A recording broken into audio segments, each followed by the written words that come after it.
hi ma'am hello आपण देथिले 5-6टा dress मो पाखरे ब्लाउज भी देथिले तो एटा भी गुटे केते मीटर कपड़ा देथिले एटा एटा 3.5 मीटर 3.5 मीटर के कपड़ा रे गाउन बनेइचंती कलर भी कोट कलर बनेइचंती केमती कोन फिटिंग हेची फिटिंग तो बहुत भलो अछि नेक डिजाइन दा मैम आपन तो सजेस्ट करथिले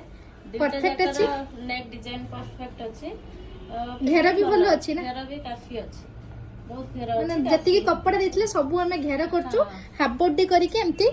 कोट कलर करचो तो परफेक्ट अछि नेक्स्ट भी देखि दबा डिजाइन केमती कोन अछि thank you ma'am Etah ma'am को सेकंड ड्रेस तो एटा एमिति नेक रे एमिति कटवर्क टाइप रे हेची जेमती डिजाइन देथिले डिटो सेमती हेची एटा भी गाउन हेची एटा भी केते मीटर कपड़ा थिला 3.5 मीटर परफेक्ट अछि परफेक्ट अछि ब्लाउज भी परफेक्ट बेसी भलो भलो कोन कहिबे वस्त्र बोटिक रसुल गोटे खोला हेची कोन कहिबे तो मो अन्य मानक भी सजेस्ट करिबी कि आपण माने भी आसंतु डेफिनेटली थोड़ा देबी ट्राई करंतु एठी फिटिंग्स देखो थैंक यू मैम